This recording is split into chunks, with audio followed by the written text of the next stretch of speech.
What's going on, guys? Tim here, and Clayton's behind the camera. Sup? And welcome to Bachelor Pad Cooking Episode 1. Pretty much a series where we're going to teach you guys how to do some cooking for, apartment life and, going to school.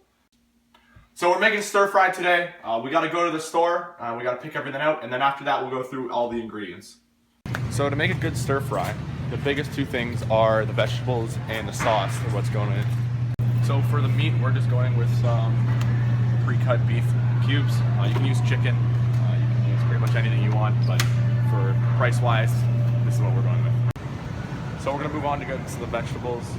I'll go through the ingredients and what we need right after we get everything, but we'll move on to that. We'll see you guys back at the place. So I've got a few things here. What I'm going to do is go pick out the sauce, because remember, that's one of the most important things. For this, we'll be using teriyaki. You can use soy sauce.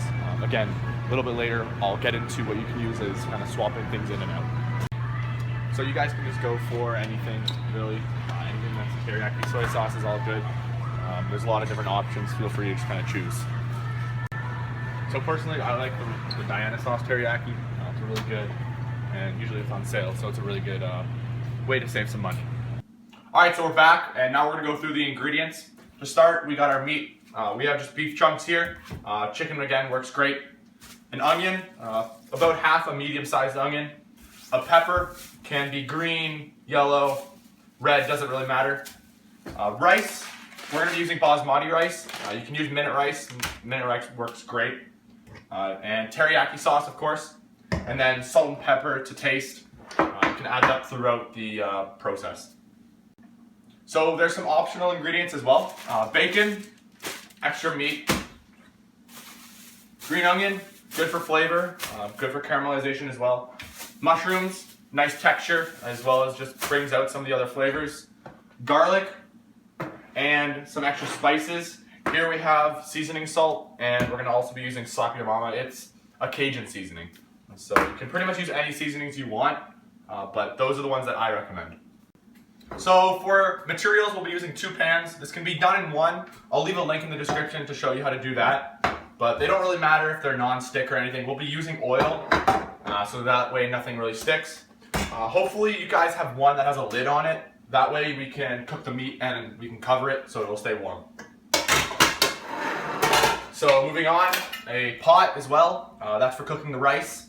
And if you're fancy, a rice cooker. Now, since we're apparently fancy, we're going to be using a rice cooker to cook our rice. It's just a little bit easier and a little bit quicker. And finally, we're going to want to use small bowls for the amount of ingredients we have. So, we have 5 ingredients, and we'll be using 5 small bowls. That way you can cut them up, put them in there, and then it'll be easy to just put them in the pan. And 1 large bowl to season your meat. So we're going to get going with the cutting up of all the vegetables, and I'll show you guys how to do that. If you're using a rice cooker, now is the time to get it started.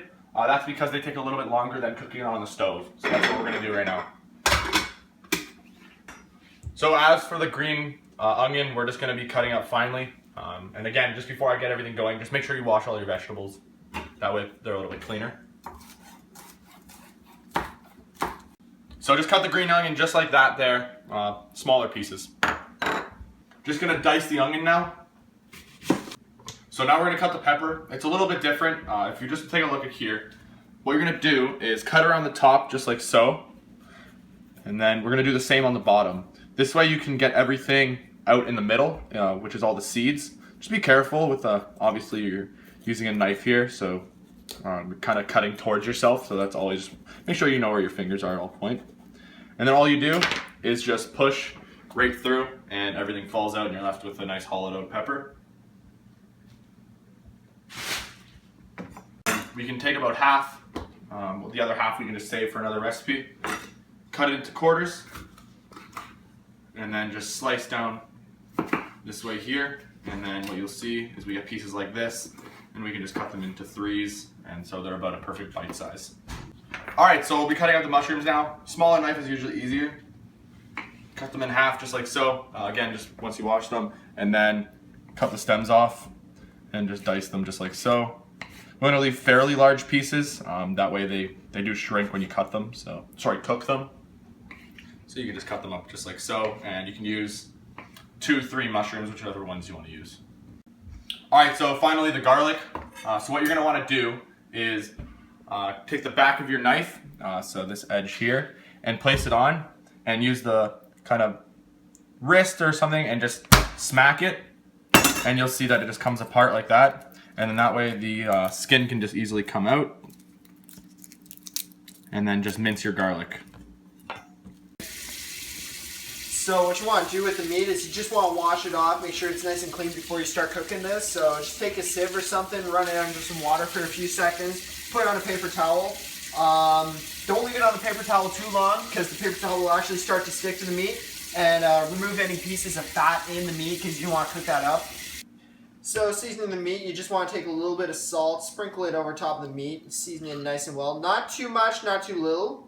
If there's too much, you'll dry out the meat and make it taste really salty and just not good.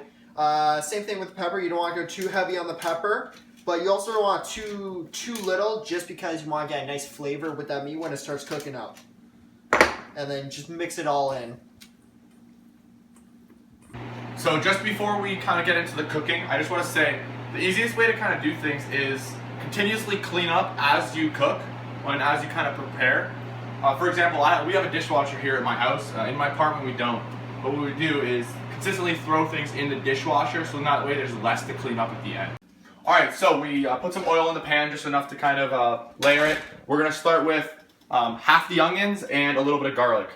So that's both the green and the white onion, or red if you choose to go red onion. You want to just sprinkle the garlic in there as well, nice and even. And grab any tool of your choice. We'll be using a spatula.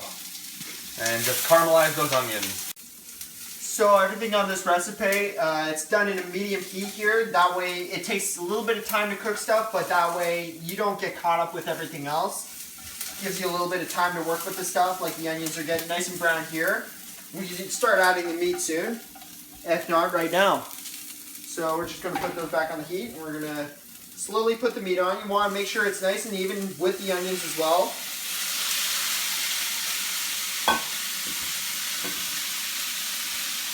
This way everything's starting to get a nice onion flavor on top of it. Mixes with all the spices we added earlier. Starting to cook nice well. So once the meat's all brown around, not fully cooked, what we're going to do is add our little secret ingredient. We have some rum. Gives it some good flavor, so we just pour that right in there. It also adds to the sauce later. And we also want to turn up the heat a little bit. This way the rum will burn off a little bit, but not fully. So now that the meat is cooking, what we'll do is we'll cover it for about a minute. So now that we poured out some of the juices there, we're going to let it cook a little bit longer. What we did is we actually took one of the largest pieces in there, cut it in half to see how well it was cooked. It was still a little bit pink, so we're just going to let it cook a while. Alright guys, so as you're stirring, once it's really close to done, we're just about done here. We're just going to take the teriyaki sauce as needed. You just add a little bit over top of the beef. Nice and even, spread it gingerly, don't overdo it, because you still have the meat juices to work with as well. So you stir that in for a little bit, then we're going to take it off the heat and cover it up, so that really sinks in. So what we did was we moved over the pan, and we're just going to use the same element to start the vegetables. So just heat up your oil, make sure there's enough oil on there to cover the pan. Alright, so now that the oil is nice and hot, we're going to make sure that the element's on medium heat, and we're going to start adding our vegetables here. So I can see I laid everything out here. We go onions and garlic, then the mushrooms, then the green onions, and then finally the pepper. Pepper doesn't need to be cooked much. So onions, garlic, get everything in there, don't waste anything. Put that aside, and make sure you're instantly stirring, because if it's on a higher heat, everything will cook really quickly. So once everything's golden brown, all the onions and garlic, add your green onion and your mushroom. And add a little bit of sauce. The mushroom needs to cook with something, so just add about a teaspoon of your sauce there, and you'll definitely hear that sizzle. So now that everything's pretty much cooked, we add the pepper, You'll be able to tell when the mushroom's cooked. It gets a little bit smaller and a little bit darker. We're gonna get that all nice and cooked here. Now that everything is cooked, you just gotta add the meat into the vegetables. And this will combine all the flavors right before you put it on top of the rice. So we're almost done here. So then put the heat to almost minimum. If not, you can turn it right off. There we go. And sauce, nothing wrong with that. Kind of give it a nice little swirl here. So what you're gonna do is you're gonna scoop out the rice. So again, since we're using a rice cooker, just scoop out a few spoons here. And you wanna take your teriyaki sauce and pour some teriyaki sauce on the rice. That way it gives it a really nice flavor. And take your stir fry there, and you can use a spoon or you can just push it off like so and pour it in there. And since it's a fairly larger dish, we're serving it to 3 people. And so you just repeat that process for some other bowls. All right, so there you go, guys. That's the stir fry over the rice. Again, teriyaki sauce as you want. It's always really good. Add some onto the top. I hope you guys enjoyed it. It's a fairly easy dish to do. A few ingredients. It's always costs under about $15. Again, this is for 3 people. You can do it for 1 person. Just kind of pretty much cut everything in half. I'm gonna leave a text file in the description so you guys can kind of read on exactly how to do it if the video wasn't a good enough description. So I hope you guys enjoy it. Subscribe if you want. Feel free to drop a like, and I'll answer any questions in the comments below. Peace out!